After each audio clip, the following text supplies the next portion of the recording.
Yo, what is up, everybody?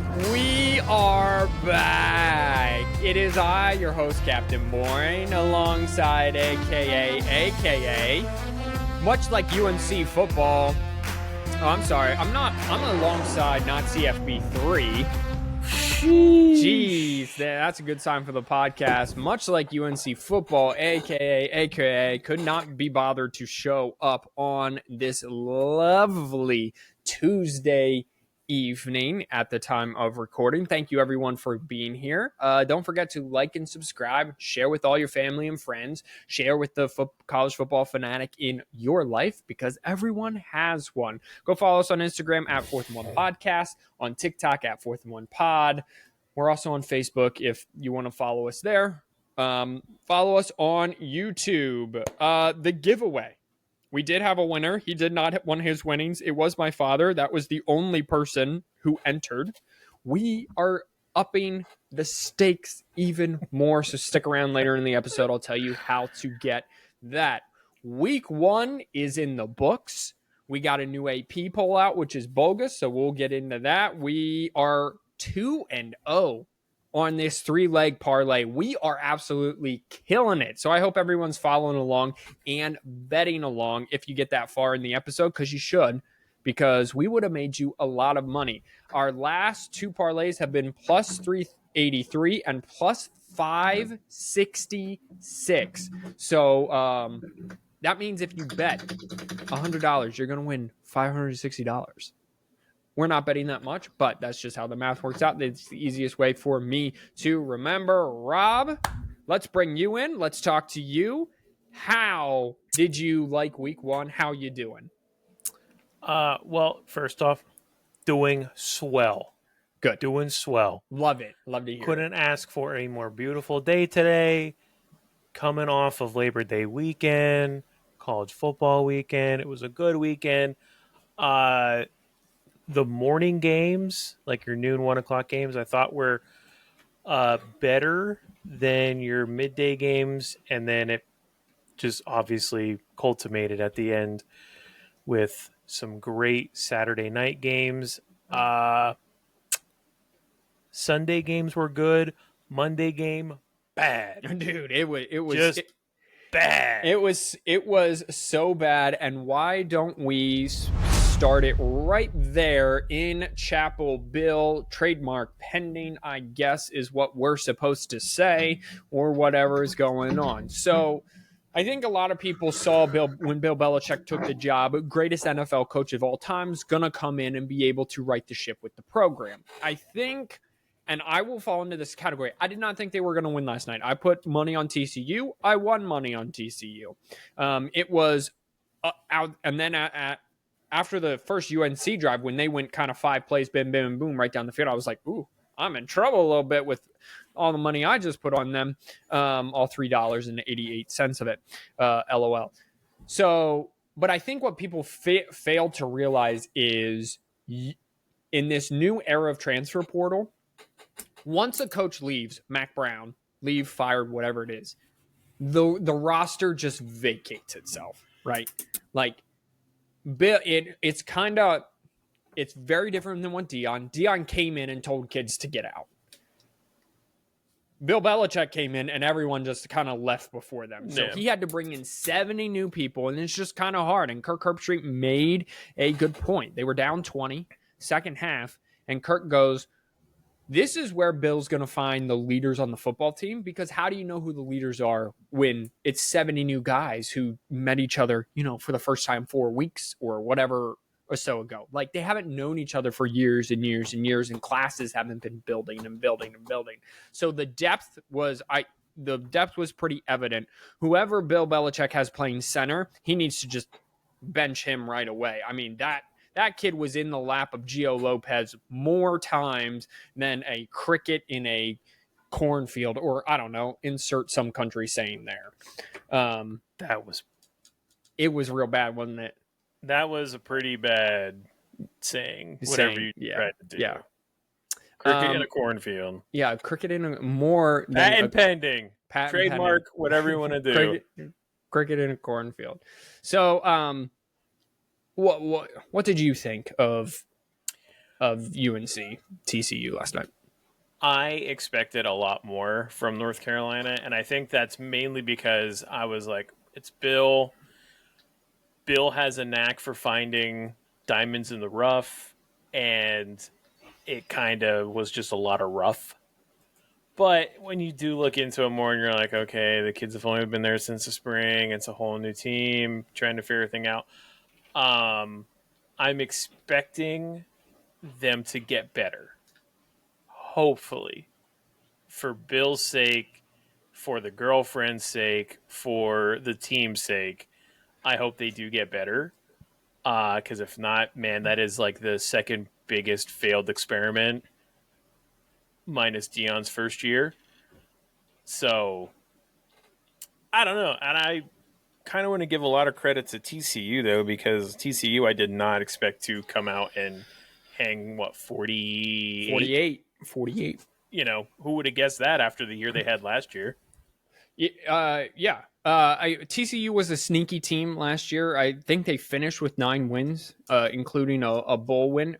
Josh Hoover learned this stat last night. He is one of 2 quarterbacks that returned to their teams that they played for last year that threw for 3,900 yards and 25 touchdowns at least. Him and Garrett Nussmeier. So when you're being kept in the company of Garrett Nussmeier, and we're going to jump into them probably with this easy transition here, who went on the road to Clemson, Death Valley Junior, depending on who you're listening to, and gets a dub, that's pretty good company to keep. So TCU is definitely one to watch. However, I will say this first weekend for me, there are a lot of teams I feel uncomfortable making any kind of prediction how their season is going to go and who they are as a team right now, right? You could say that most years, but I think even after this week, it's kind of even more evident. Like Penn State, Nevada, obviously, that's obvious. But I'm just going to drop, and we talked about this Saturday because we watched this game together. I feel like Ohio State's defense is good, right? And I feel like Texas's defense is good. But I don't know that because Arch played really bad. His mechanics were really bad.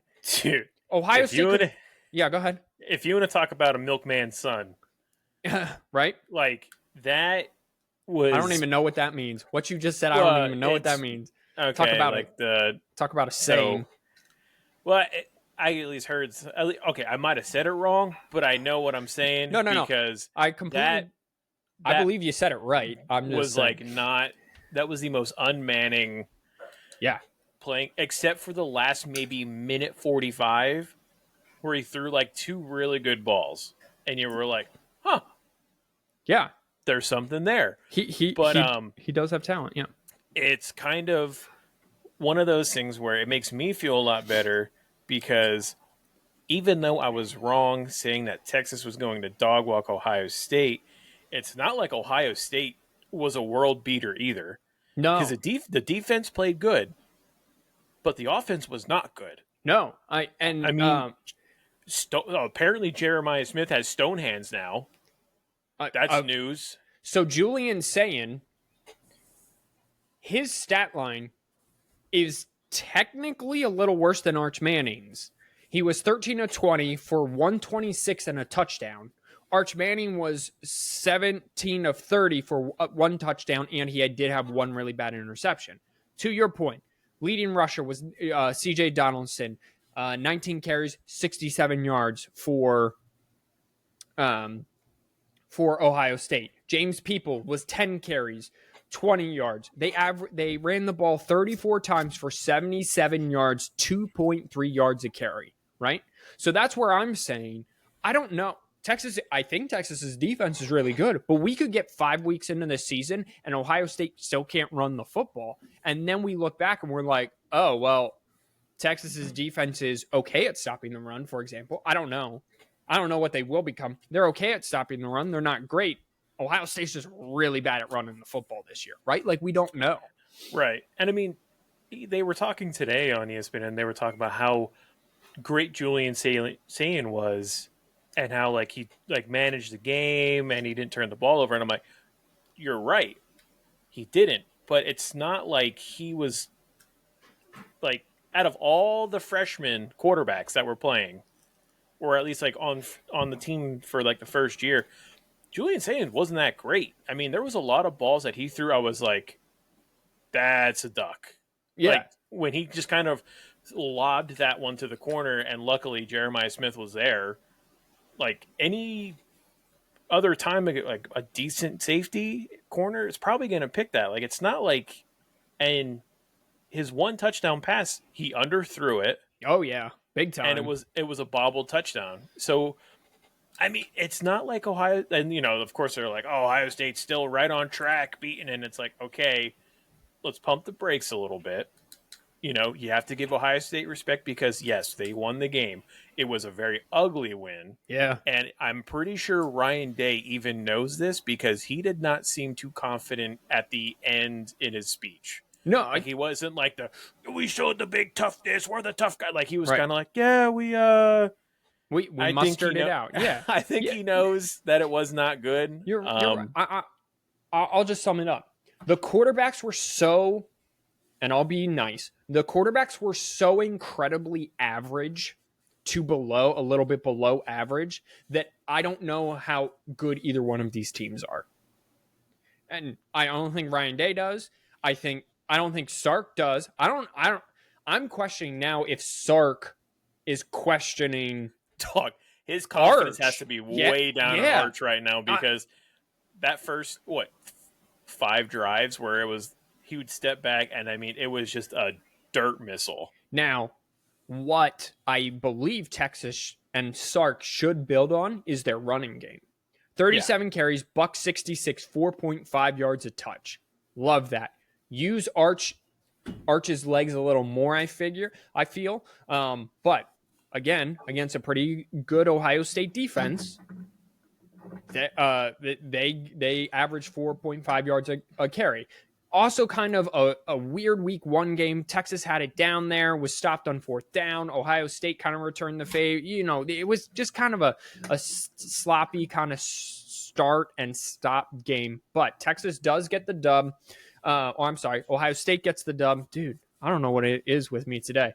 And that has pole vaulted them to the new number 1 ranking. Which makes total sense. You can't argue with that fact. It makes sense. Correct. You beat number 1. You deserve to be number 1, and you're number 3. You were number 3, so it makes total sense. I am 100% with you. I'm not sure is someone arguing this that Penn State should be 1 because they were 2. No, well, it's one of those deals where I guess you could also make the case for LSU because LSU did win on the road.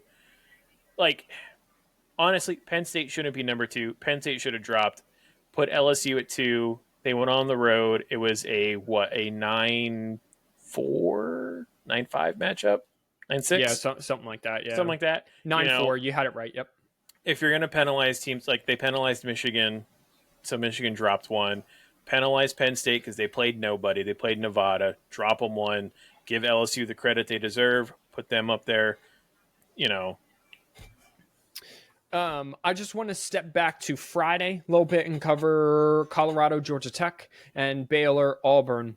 3 play callers there in the Plains seemed to work out okay. 38-24. Sawyer Robinson was the leading passer. Jackson Arnold, though, led Auburn and both teams in rushing. That's the quarterback for Auburn Baylor. And then in Georgia Tech, Colorado, Haynes King, I'm not sure he's going to survive the whole season. They need to figure something out to not run him as much. He did have 156 yards passing. I will say this about Colorado. They ran the ball a little better. I'm pulling up the box score now, right? They did have 146 yards on the ground. Between everyone. They ran the ball for 5 yards a carry. I will say this. Caden Salter was the reason that Colorado really didn't blow him out. He missed a few wide open passes. Now, you could go back and say Georgia Tech fumbled the first 3 possessions they had, turned the ball over. And Georgia Tech kind of went up and down all night. They finished with 320 rushing yards. But I think that there are big improvements here in Boulder, especially at the line of scrimmage for Deion Sander coming away from week 1. Because I know what I'm getting with Georgia Tech. I'm getting good, solid, fundamental play along the lines of scrimmage. And Colorado ran the ball for almost 150 yards. Good balance through the air with Keaton Salter, 159 and a touchdown. He played okay, not great, but definitely, I think, something to like there in Boulder.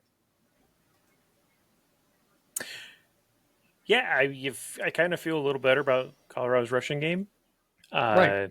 compared to the past 2 years. You can definitely tell that Colorado is trying to find their identity. Yeah. What it is, not too sure yet. But yeah, I don't think it should have been as close as what it was. I think Georgia Tech ran down their throat. Yeah, 320 yards. Oh, yeah. It was constant, just bang, bang, bang, bang. And they kind of and they hurt themselves with the 3 turnovers. They probably could have put the game away very early. But yeah, if Haynes King, if he survives this season, it's going to be interesting. Yeah, for sure. Because that man borderline is going to need a Purple Heart with how much he's taking. Because it's a lot. I will say this. If Haynes King survives the season, I think Georgia Tech might be in the ACC championship game. I really kind of I like their identity, right? I know every team has flaws. I know it's week 1, but I like their identity of we are going to run right at you and play solid defense. And that's kind of what they did on the road in Boulder.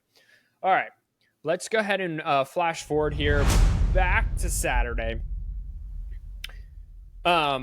Let's just kind of, I want to really highlight 3 games. One, because I'm a diehard fan. And so why don't we start with that one and Michigan and New Mexico? And we're going to spend less time on it than the next 2 games, which are games where are getting most of the headlines. So New Mexico, Michigan, and really we're talking about Bryce Underwood. Last year, Michigan averaged like 50 yards in the first quarter. They had over 100 yards in the first quarter. They averaged like 150 passing yards or 120 something passing yards per game last season. Bryce Underwood had 251. So like the steps and the improvement are there. I would give Bryce Underwood a B for his overall performance. I will say, I think his arm and him being young, he just turned 18, are going to get him into trouble. That ball comes out so quick and so fast.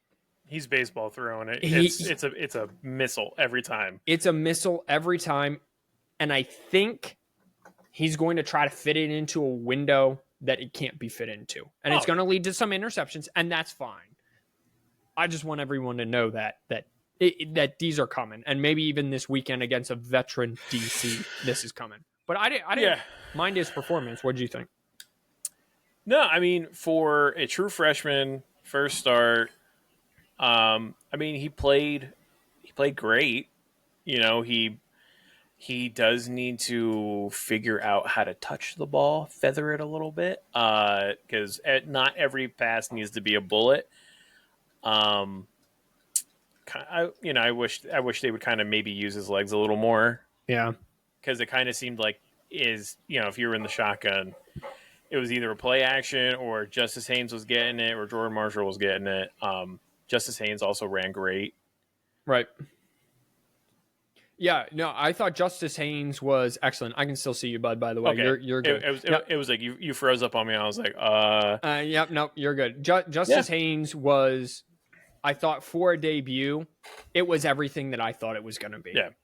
The home run ability.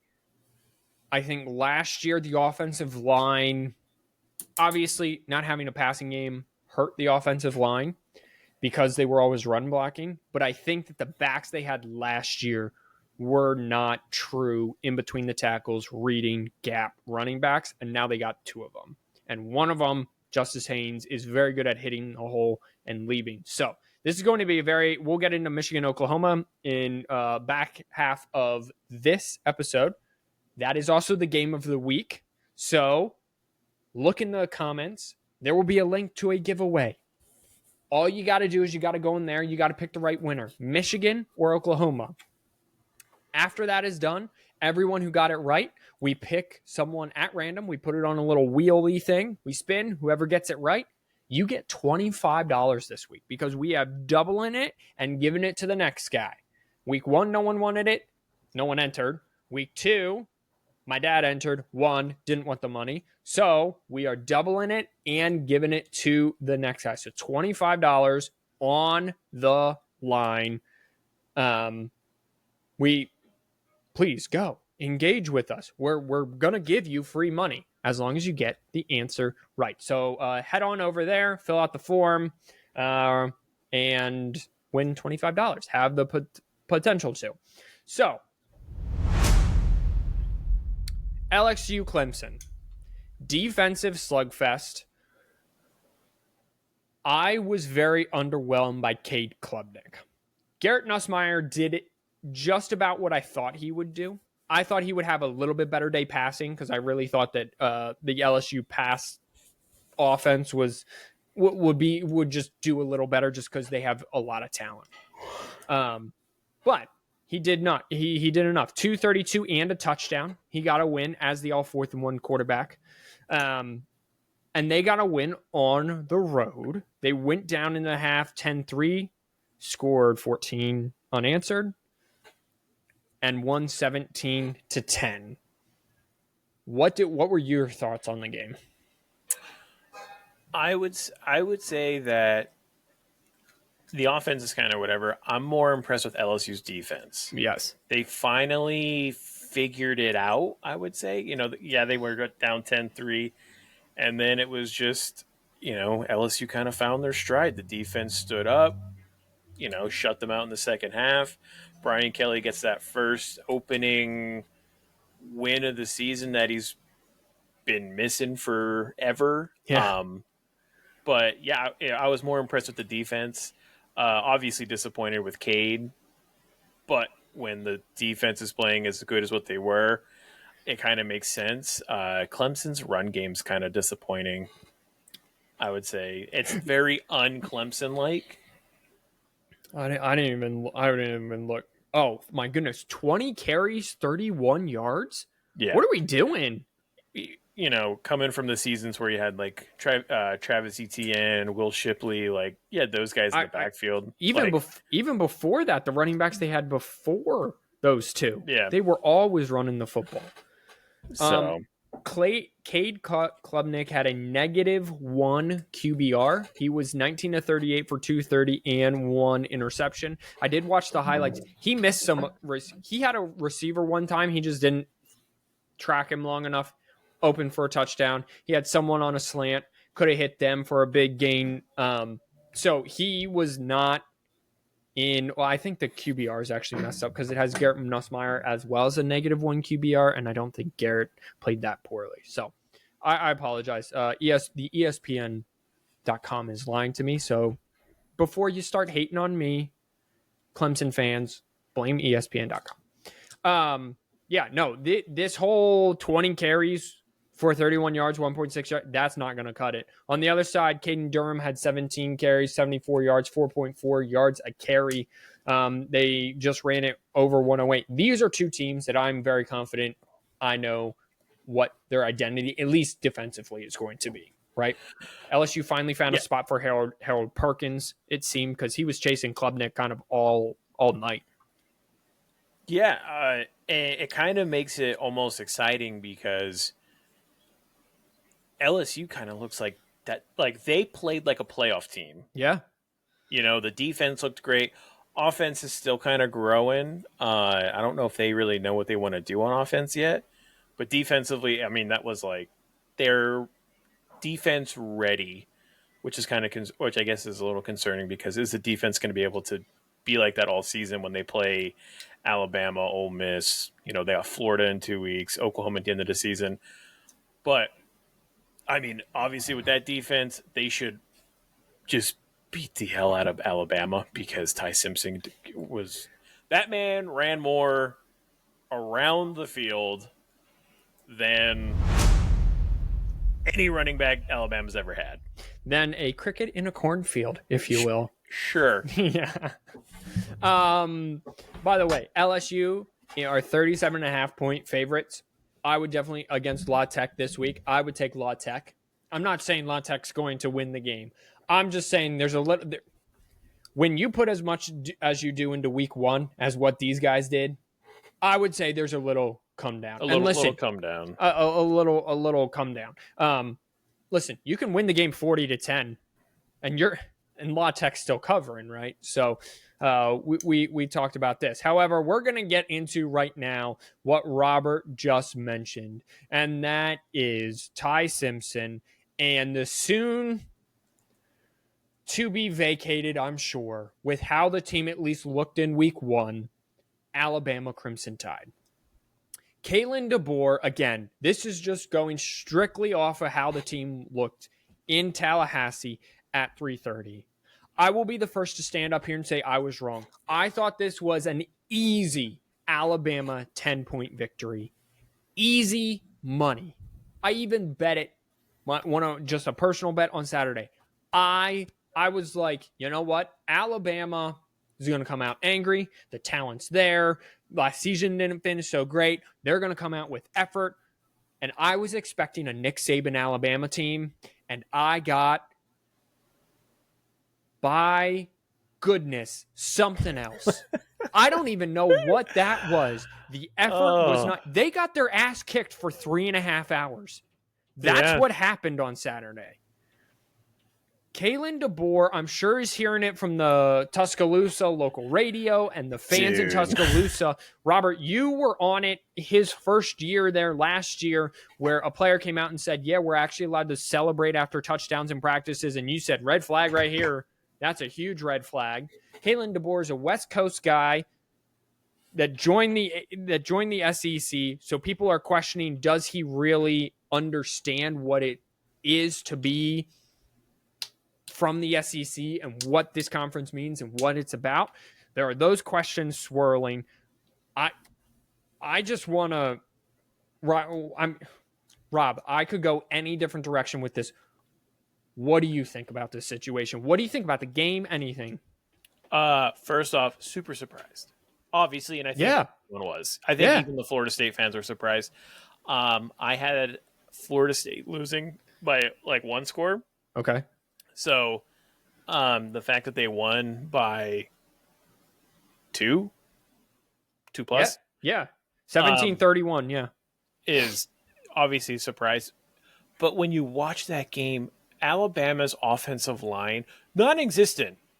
There was a fence put up on the field, and the wind, water, anything, you could have walked through that fence with there was just gaps everywhere. Yeah.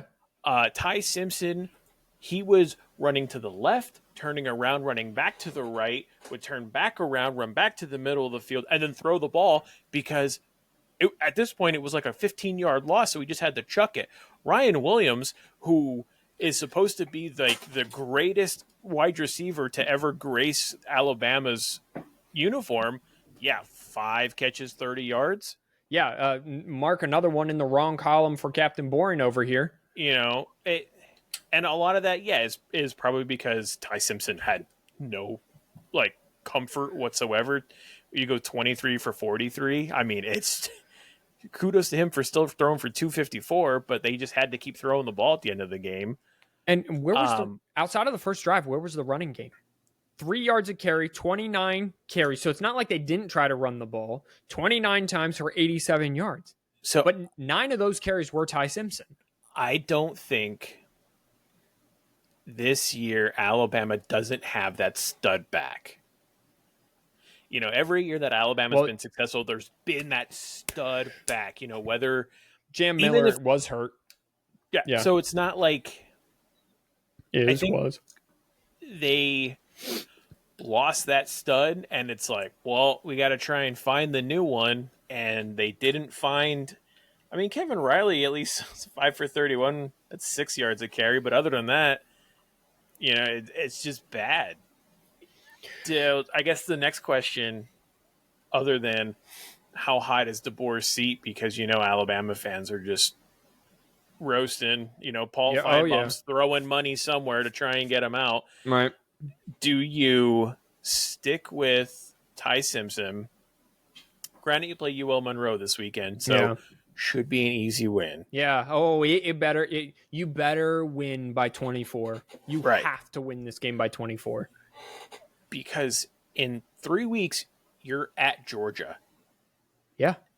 And if there's one thing I'm pretty confident is that Georgia's probably better than Florida State. Yeah. Do you say to Ty Simpson, you have one half to make this work, or we're putting Keelan Russell in? That's a 5-star, right? The freshman. Yeah. Which, Ty Simpson, I guess is he a redshirt freshman, or no, he's a junior. He sat behind Bryce Young, but he's never started. Though. Right, he's a freshman starter. Freshman in experience, right? But, freshman in experience. Yes. Yeah. So now we're starting to see why. But do you put Keelan to maybe right the ship? Gives you at least another weapon. I don't know, but a lot of that offensive line. When was the last time Alabama's offensive line was that bad? Well, I don't even think you got to wait till at Georgia in 3 weeks. Don't say Wisconsin. Listen. No. What I'm saying is, in past years, it was expected Alabama would sleepwalk through a certain portion of their schedule, and then you would stop at teams and have a serious conversation. So, for example, they would sleepwalk through Louisiana Monroe, Wisconsin. You would have a stop and have a conversation about whether they might win the game or not at Georgia. They would sleepwalk through Vanderbilt, Missouri, a conversation about Tennessee, a slight conversation about South Carolina and LSU, Oklahoma, East Illinois, and Auburn. Auburn's a rivalry game, so put that on its own, right? Now, if this trend, based on that performance on Saturday afternoon, and I understand Wisconsin, Luke Fickell on the hot seat, you have to stop at Wisconsin and been like, well, if they give the same effort that Florida State that they give at Florida State, Wisconsin's they've got some dudes, right?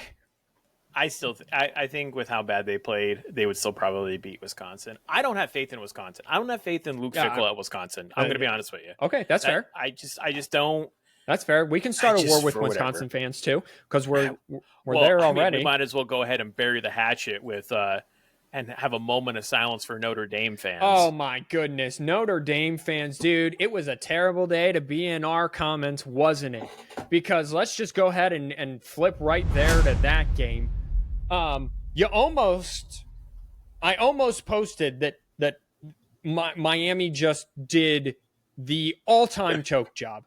Up 10 with 8 minutes to go, scored a touchdown, and you just let CJ Carr walk right back into this game. Listen, CJ Carr didn't play bad. He didn't play good.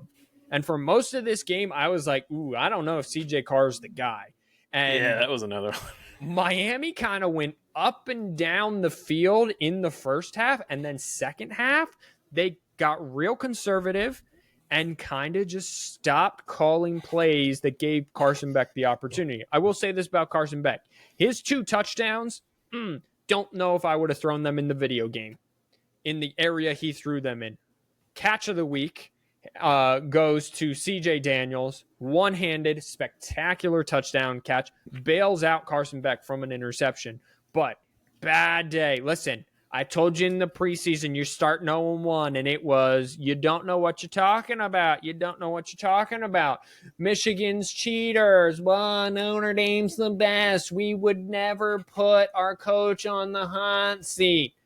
You're 0-1, and you got Texas A&M coming down the barrel. Not this week, but next.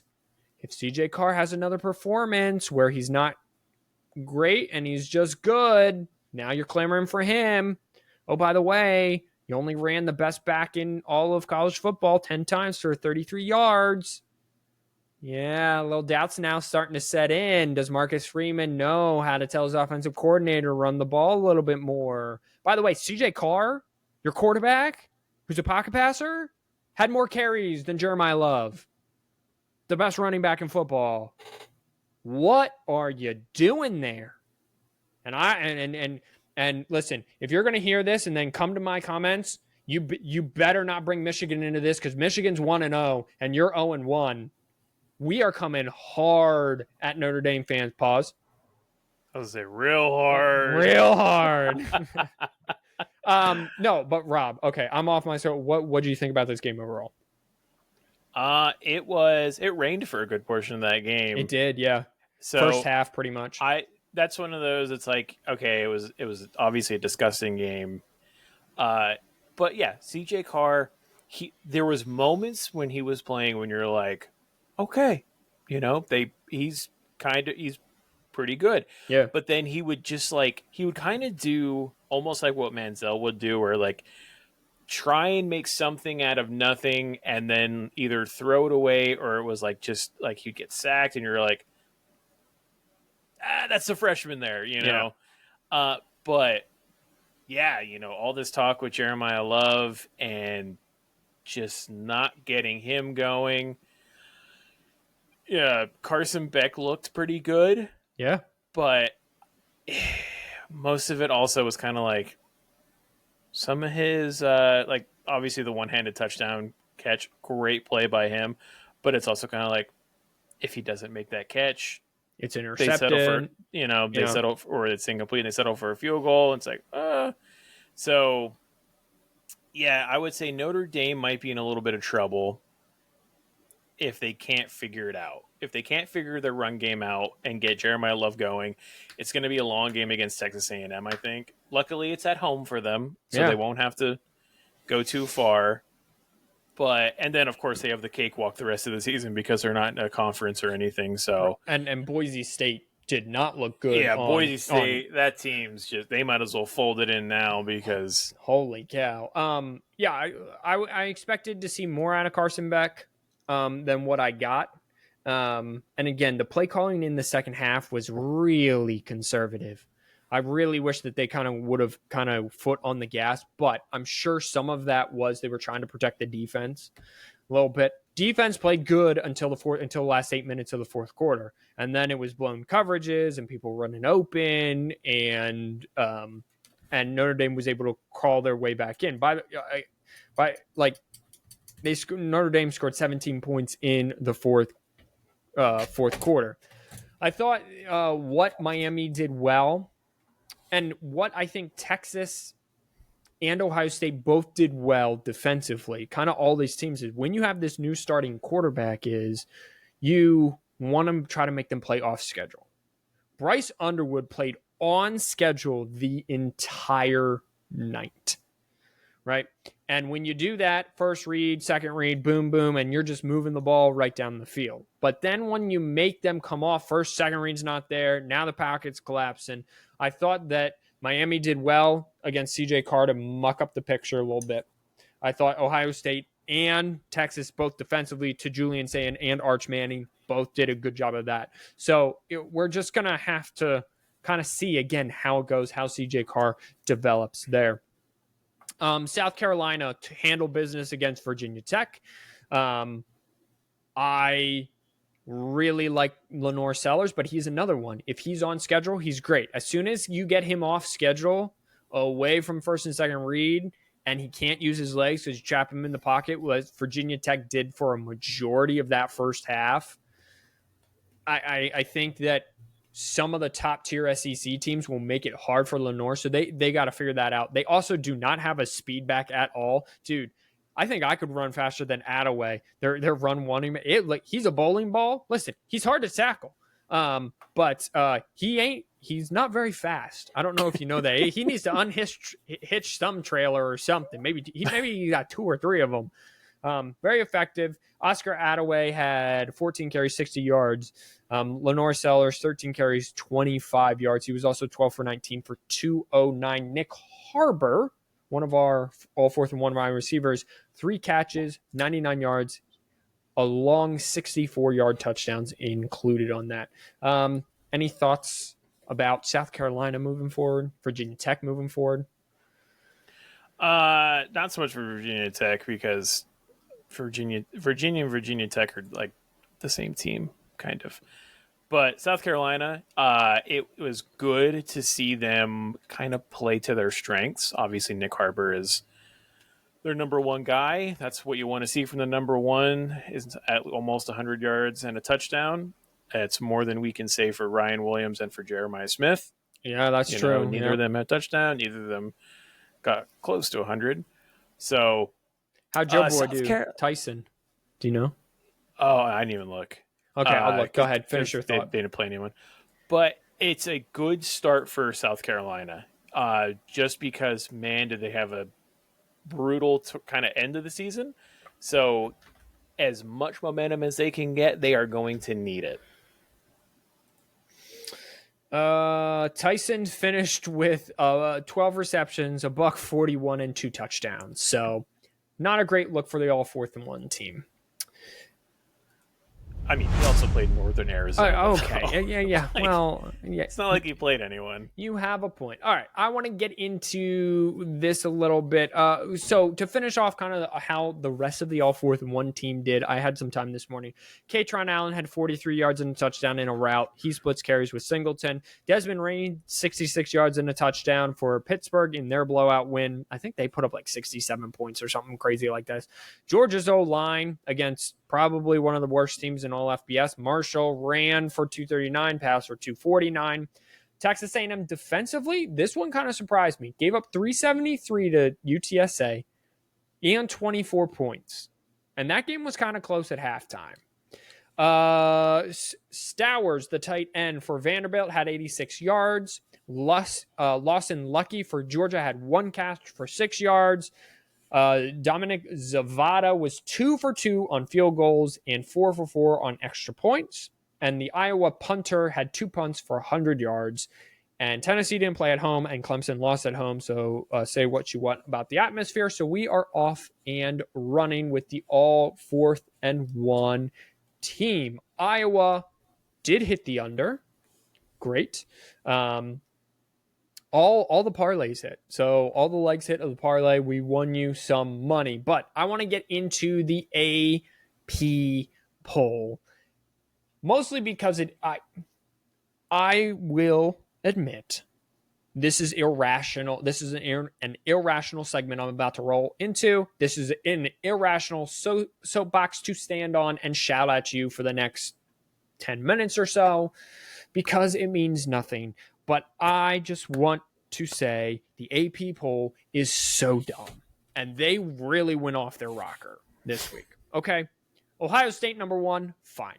Penn State number 2, fine. LSU number 3, fine. Everyone's with me here. Georgia, I'm fine if you leave at 1. Miami, they moved up 5 spots to 5. Okay. Oregon moved up a spot for beating Montana State, fine. Here's my first problem. 7, 8, and 9 in order are Texas, Clemson, Notre Dame. Okay?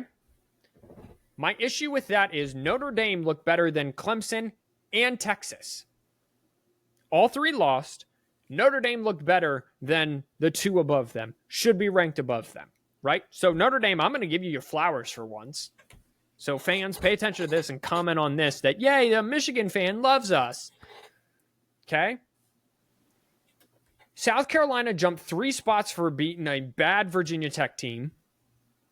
Illinois jumped a spot. Arizona State, for molly-whopping a directional school, moved down a spot to allow for the advancement of South Carolina. Florida, for molly-whopping Long Beach, I think,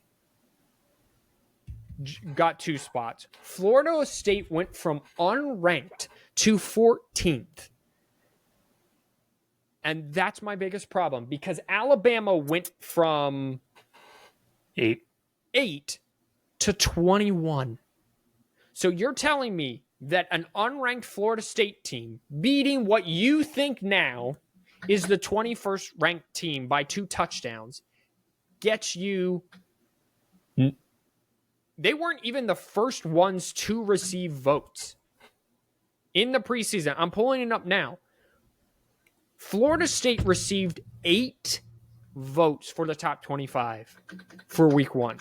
So you're telling me that a win over what you deem the 21st best team in the country means that you get to jump the likes of Iowa State, who's 2-0 and has looked good, Michigan, who handled business, Oklahoma, who also handled business, Texas A&M, who handled business, Ole Miss, who handled business, Tennessee, who I don't think are getting enough credit. I think Syracuse will be very good with that offense. Only jumps 2. You jump them, Indiana, Texas Tech, who Texas Tech fell in the ranking somehow, and then Utah you put in at 25.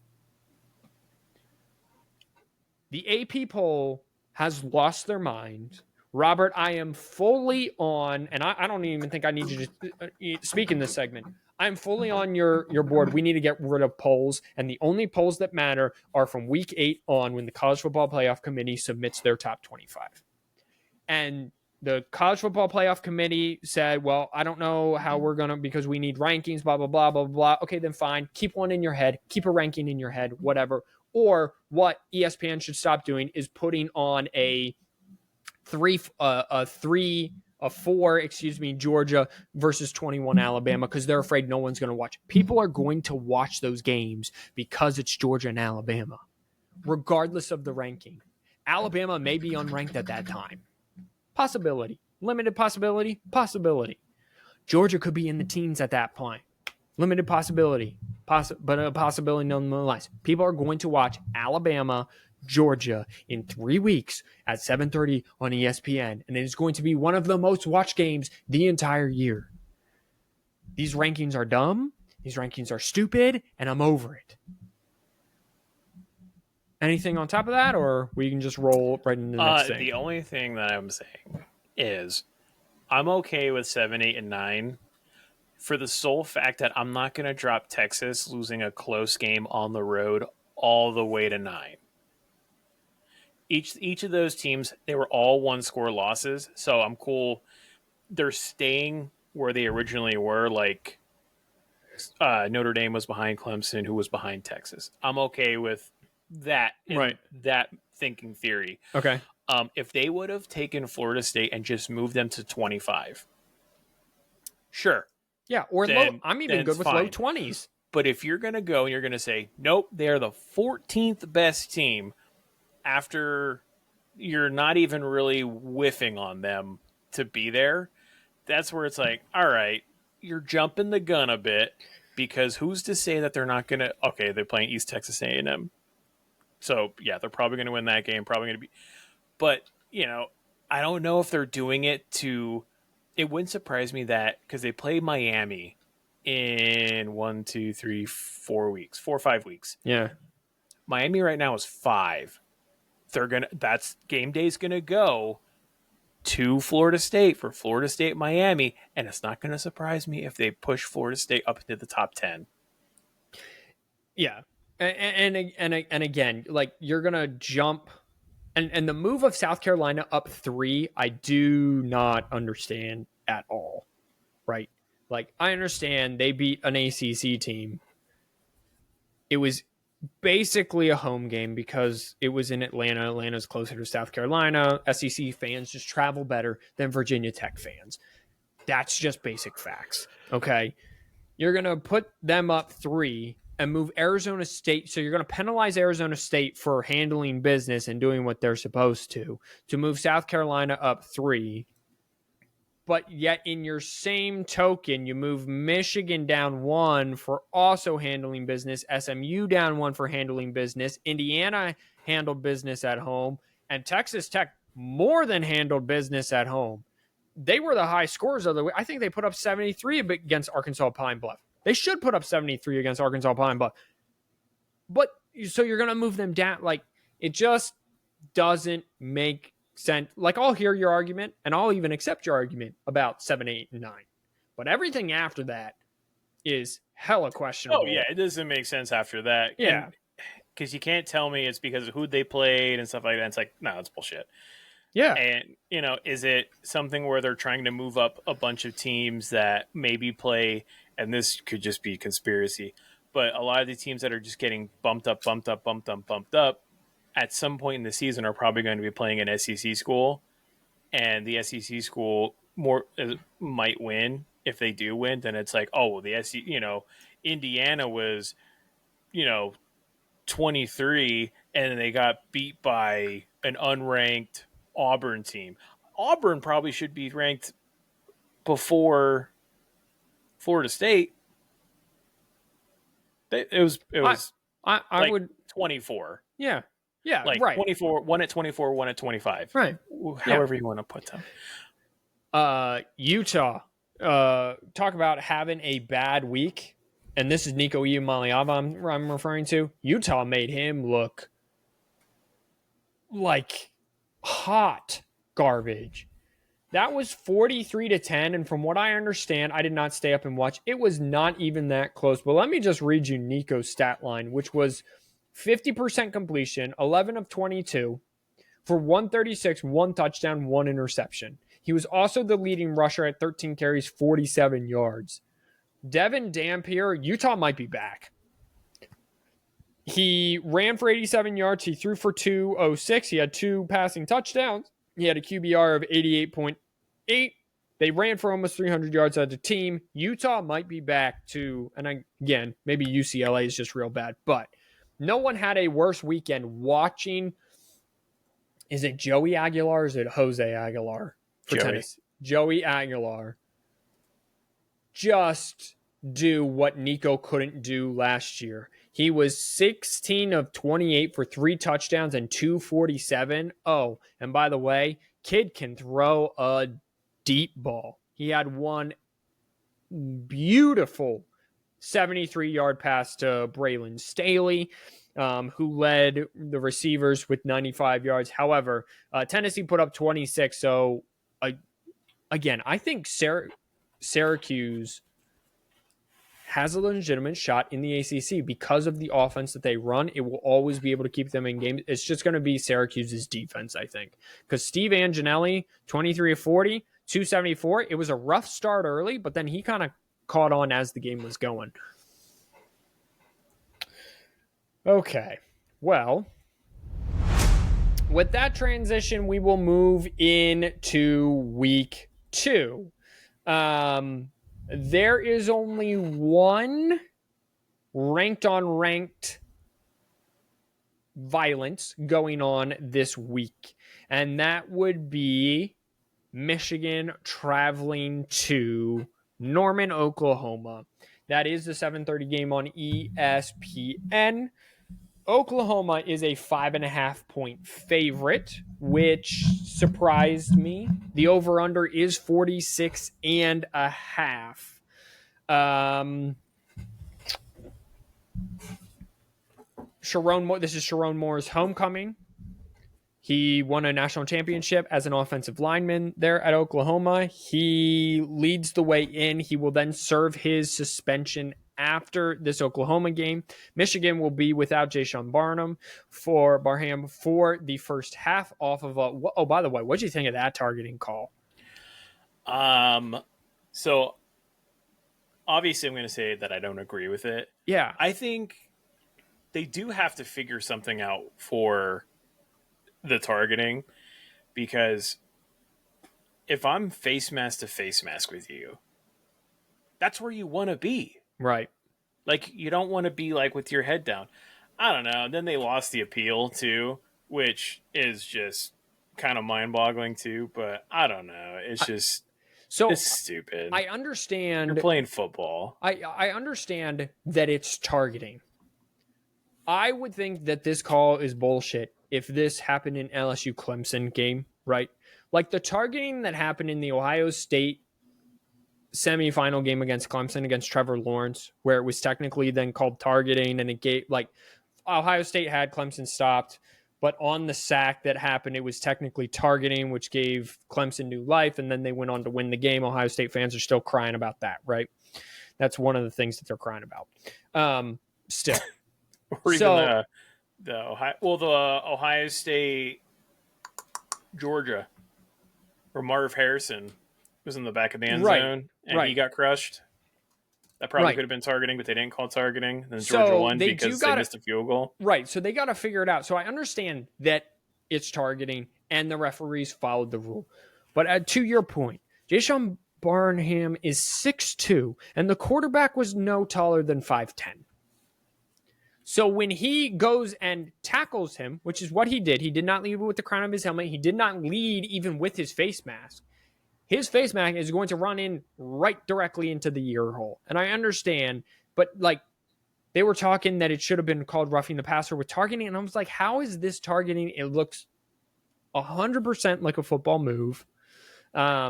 So they lost the appeal. They will be without him in the first half based on that. John Mateer in his first game looked okay. Some kinks to kind of iron out. I did watch the extended highlights, the 30-minute highlights. Thank you for the people on YouTube who put those up, by the way. You make my job very simple.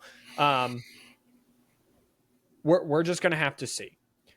My analysis is that Brent Venables is calling the defense again for Oklahoma. He is going to make Bryce Underwood playoff schedule. Bryce Underwood is 18 years old.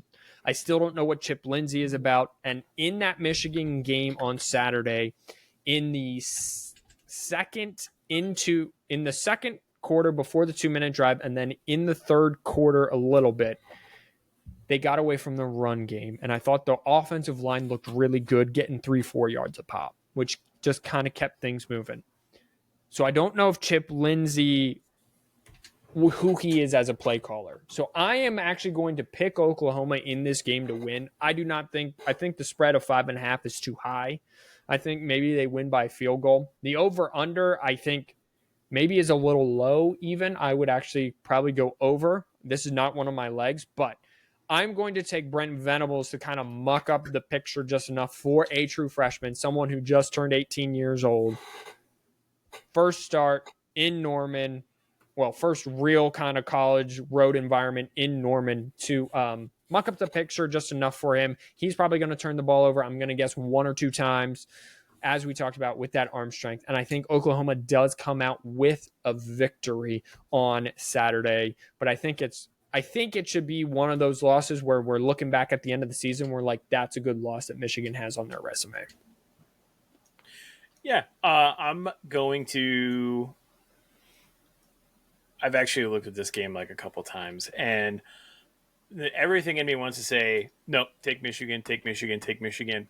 But if there's ever a coach that is going to get under a quarterback's skin, it's Venable. Yeah. And I think they get to him. I think they make some things very difficult for him this weekend. And it's going to be interesting to see if Michigan can run the ball effectively like they did last week. I'm going to say not as effective. Oklahoma's defense is generally better than what I would say for New Mexico's would be. And it's going to be interesting to see kind of how they tackle things. I'm not sold on Chip yet. I want to see maybe they use Bryce's feet a little more. I don't know, open the game up a little bit, maybe a couple more deep shots. I'm going to take Oklahoma, but I'm going to take them at 7. Okay. I think it's going to be a touchdown win. All right, so you think they cover? I would say Oklahoma probably covers. Okay. All right. So there are, again, that's the only ranked on ranked violence that is happening on Saturday. I thought actually that was pretty clever, ranked on ranked violence. So anyway, that's just me, my dumb train of thought. However, outside of that, there are some non-ranked matches that are intriguing to the football fans and me. I don't think Oklahoma State Oregon is going to be much of a game. I do think it's going to be closer than 28.5 and the 4+ scores that ESPN bet has the odds on. Duke, Illinois going to Duke is very interesting. Illinois is only a 2.5 point favorite. Both teams had a very easy week 1 win. Manny Diaz they won 10 games last year. A lot of people forget they won 10 games. They have Mensa in there at quarterback. Illinois brings a very experienced team. They are now 11 in the country. What do you think of Duke, Illinois? Uh, we're going to find out, is Illinois worthy of being number 11, or are they kind of just playing the Indiana role of last year? Um, I think Illinois will. I think they'll beat Duke. I think it's going to be close. Duke at home is going to be a little challenging, I would say, but I think they figure it out, and Altmaier gets that like a big early win before heading into like Big Ten play. The battle for the Cyhawk is Iowa at number 16, Iowa State. Iowa State had that good week 0 win over there in Ireland. They come back last week and just dismantle South Dakota, I do believe. So that's noon on Fox. This game went down to the wire last year with the Iowa State kicker actually kicked the game-winning field goal. They couldn't really do anything. The over-under for this is 41.5, so people are expecting a low-scoring game. From what I understand, based on the internet and what I look at on Reels, Iowa fans are not too pleased with their new quarterback and his ability to run the offense and extend the offense vertically downfield. I'm just going to take the veteran team at home, the veteran quarterback and coach duo at home. I'm going to take Iowa State. I think it'll be close because Iowa always plays close games with their rivals. I do like Iowa State in by maybe 4 points, so I would probably take them minus the points.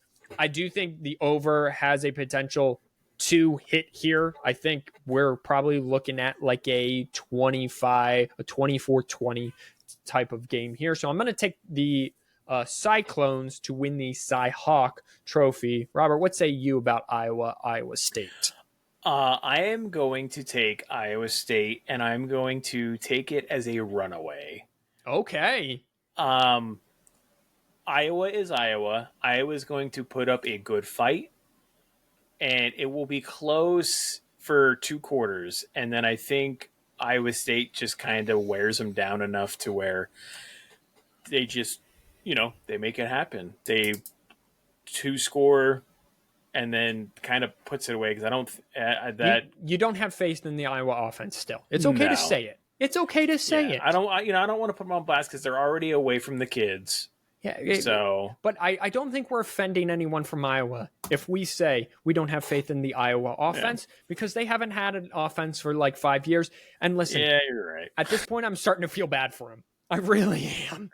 Because if I had to sit through what I sat through last year with Michigan, year after year after year, oh boy. It's true. It is a lot. Man. All right. Ohio State Grambling is a sneaky. I'm just kidding. I'm kidding, everybody. Grambling plus the points outright. Old Miss, number 20, Old Miss going to Kentucky. This was a game last year where it was Kentucky coming in and everyone was questioning whether Kentucky had an offense. Well, those are still in question. Kentucky ended up pulling off the upset. Kentucky beat Toledo last week 24-16. But listen, Old Miss is going to go in there and try to return the favor. It is Old Miss minus 10.5. They kind of did whatever they wanted Saturday night. The over-under is 50.5. I'm going to say Old Miss is going to run away with this game. Yeah. I would take Old Miss minus the points here. Kentucky, Bob Stoops always... is Bob Stoops even their coach, or is that... I don't think so. Mark Stoops. That's who it is. Mark, the brother. Mark Stoops does a fantastic job down there in Lexington, but Lane Kiffin's coming for blood. Austin Simmons looked real good. He looked on schedule. I think they eventually lost from last year. They do it in a big way. I think it's close for a half, and then Old Miss runs away with it. Robert? Yeah, Old Miss it's a high-powered offense versus a team who doesn't know what's going on yet. For a good portion of that game against Toledo, it was 7-2, I think. 10-2. Yeah. No, 7-2. You were right. 7-2. Yeah. So that was fun to try and keep track on how bad that game was going. Kansas at Missouri. Sneaky game here. both teams early. We're getting a veteran quarterback in Kansas taking on kind of the newcomer Missouri, still trying to find. And I think that Missouri's one of the guys battling for Missouri's starting job is out, right? Yeah. Yeah. So it's Bo Perbula taking over. He had a good kind of first week, 3 of 28 for 2 touchdowns and 283. So that's good, as Missouri got a win over Central Arkansas 61-6. But Kansas also did very well in their week 1 win against, well, Fresno State. That was week 0, 31-7. And then Wagner, they beat 46-7. So they are comfortably they've had 2 weeks to comfortably kind of fall into their offense. I'm actually going to pull for the maybe upset here. Missouri is favored by 6.5. I'm going to say Kansas goes in and gets a dub. I think the over-under of 51.5 is awfully low, and I am considering that for one of my legs of the parlay. I think it is a high kind of scoring 28-31 type game, but I think Kansas actually goes into Columbia, Missouri, and gets the W.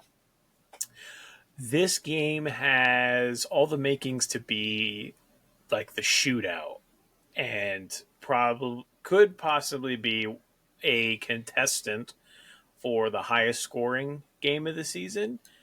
But I'm also going to go with Kansas, go on the road, win at Mizzou.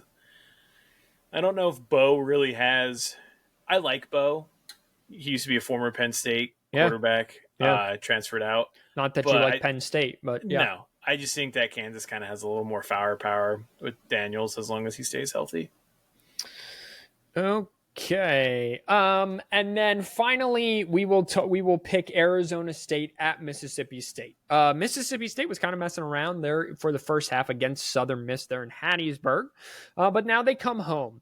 Their offense definitely looks a little improved based on what it is, but Arizona State still is a 6.5 point favorite. The over-under is 59.5. I'm going to take experience quarterback. That is for quarterback. I know Blake Shippen has been in the Mississippi State system, but I'm going to take Sam Leavitt, who's been the better experienced quarterback, and Jordan Tyson, more importantly, on the outside. I think it is a touchdown win, but I do think Mississippi State, no one was talking about them. I think they start to get to bowl game land and kind of show people, oh, there is progress being made there in Starkville. So I do like Arizona State to win, but I do like people at the end to go, Mississippi State might not be too bad this year. Give me Arizona State by 2 scores. Okay, great. So Makai is wrong. That's fine. Yeah, buddy. Okay. You know, hey, listen, I've been wrong before, and I'm man enough to admit it. It's got to be honest with you, But listen, I'm right about one thing, and that's that Notre Dame sucks. So there you go. We'll just keep on and listen. Ohio State fans, we haven't forgotten about you yet either, okay? Your time is coming. Your time is coming. It's fine. Just got to figure out what week. Well, we'll figure that out. We'll figure that out later. Okay, it is everyone's favorite time. It is everyone's time to make money. By the way, Alabama is favored by 36.5. For the seat to be turned down just a tad bit, how much do they have to beat UL Monroe, who Saban lost to in his first season at Alabama? I mean, you have to cover. I don't think you got to cover, but at no point can this game be close. You got to cover. So 40 so 40 to 10. You have to put belt to ass this weekend. Okay. So even like what would be like a 40 to 10, which would not cover, but that's not in doubt at ever. That's not helping him. You better put 50 on. Okay. All right. Well, you heard it here first. Kalen DeBoer could be fired on Monday. Just his buyout's way too much. And that's the thing people need to understand. Oh, yeah. That's the thing people need to understand. In this new age in college football, buyout money is going to athletes, not coaches anymore. So all that money that your favorite SEC team, big high-end Big Ten team, whoever, was paying their coach to get lost so that you could reboot, That's now going to athletes. And so now if you come to a booster and say, hey, we want to get rid of Kalen DeBoer, right? Or if a booster goes, get rid of Kalen DeBoer, and the AD goes, okay, fork over $60 million, the booster's going to be like, I'm already paying you $60 million, so go find it from someone else, and he's just going to go around the horn, and then when the boosters are screaming at the AD's like, there's no money. We're giving it to the kids. So what I'm saying, Alabama fans, is buckle in. You might be in this situation for the next couple of years. Could be wrong. And the pocketbooks may be deeper there in Tuscaloosa than I figure. Okay, so second time hitting this transition, we are going for the 3-leg parlay. AKA Simeon did drop in here. He wants Tulane again over South Alabama. Now, he said it's at 10.5. However, on ESPN Bet, the number did move down to 9.5, so we'll credit him with that. He was never in doubt last week, even though both me and Robert thought he might be, okay, for taking Tulane. However, he did give us shit for our 2 picks because we were supposed to give locks. This is a segment of locks. We're supposed to make people money. That's the speech we got off air, everyone. I just want everyone to know this. We hit end, and me and Robert got a verbal tongue lashing about how this segment is supposed to make people money. And we can't do that if we're just picking willy-nilly. Well, what do me and Robert do? We took that and we grinded, and it was the easiest money we've ever made. It was last week, our picks were less in doubt than the week 1 or week 0 picks, excuse me. So how you like them apples? All I'm saying is, Sim, bud, you better come correct, because if there's ever a week where me and Robert go 2-0 and you're 0-1, that's going to be a rough week for you. Okay? Just thought I'd throw that out to you, because he listens to everyone. He does listen to these episodes that he does not come in. So, Robert, Tulane's at 9.5. We're making a bunch of money. Tulane's at 9.5. Who do you got? Because based on who you picked, then I'm going to pick mine. I got a few picked out, but go ahead. I am stuck between 2. Okay. So let's talk this out. Let's talk this out. Obviously, Kansas, Missouri. Okay. Because the Kansas plus 6.5 feels almost too good to be true. Okay. I thought that the over of 51.5 felt a little low. So that was on my possible board as well, but continue. Yeah. My second game was Colorado, Delaware. Okay. Colorado is a 23.5 point favorite. Oh, that's low. And that's what I'm saying. So that's low. I kind of like that one a little more, but if we're going to make more money, then we got to take the Kansas plus 6. This is just about sure things. Oh, so if we're going to go sure things, then give me Colorado minus 23.5. I'd like that a lot. Because I think Dion is also one of those coming off a loss. He's going to keep Salter in for as long as possible. He's going to work that offensive line. And again, a 28 point win. All right. So, Robert, I have a few that I want to talk to you through. The one I'm really kind of excited about is South Florida plus 17.5 at Florida. I just like the way they look. Redshirt senior at quarterback. They run the quarterback very well. They kind of go up and down the field, high tempo offense, right? I understand Florida is an SEC school. Gainesville is one of those things, but I'm not even saying South Florida is going to win.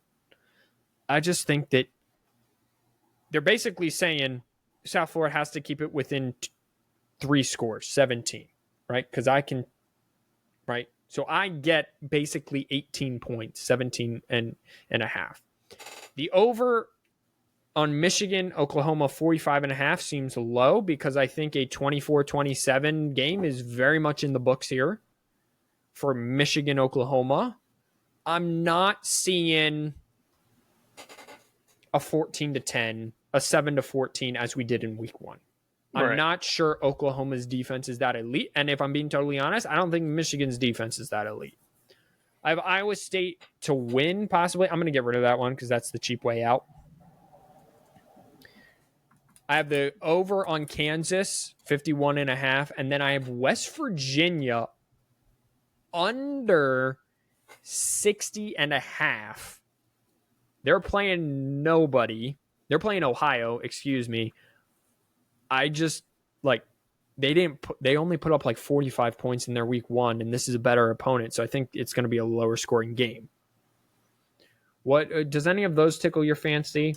Well, I don't want to say if any tickle my fancy because I do not want to coerce you into picking the wrong one. Okay, that's fine. But did anyone jump out like when you gave me Colorado minus the Kansas one, man? I think the Kansas one kind of. Part of me feels like the Kansas game is going to turn into a shootout. I feel like because it's what 50. Yeah, I have 51.5, but maybe the line moved. Hang on. I mean, that's a 28-21. No, 28-21. Like a 35-21. It is 51.5. So, I mean, honest, that's 28. 28-24. That's 28-25, right? Technically, that's a 27-25 game would get you the over. Yeah. All right. Well, you can say I told you so. I'm going to take South Florida. Yeah, all right. Plus the 17.5 at Florida. I just really liked what I saw from South Florida. They played Alabama close last year on the road. They played Alabama close the year before at home. It's a 4:15 game. They're used to the weather down there because they're from there. I don't know. I'm just feeling good about South Florida and the Bulls from South Florida. Anything else you want to before we get out of here? No, we covered it all, my man. Dude, this was one of our best episodes, which says a lot because we are the worstest podcast on the internet. I just want to thank everyone for being here. Don't forget to like and subscribe and share. Follow along. Don't forget to enter our giveaway. Don't forget to wash your hands because y'all are filthy animals. We will talk to you next week. Enjoy your college football Saturday.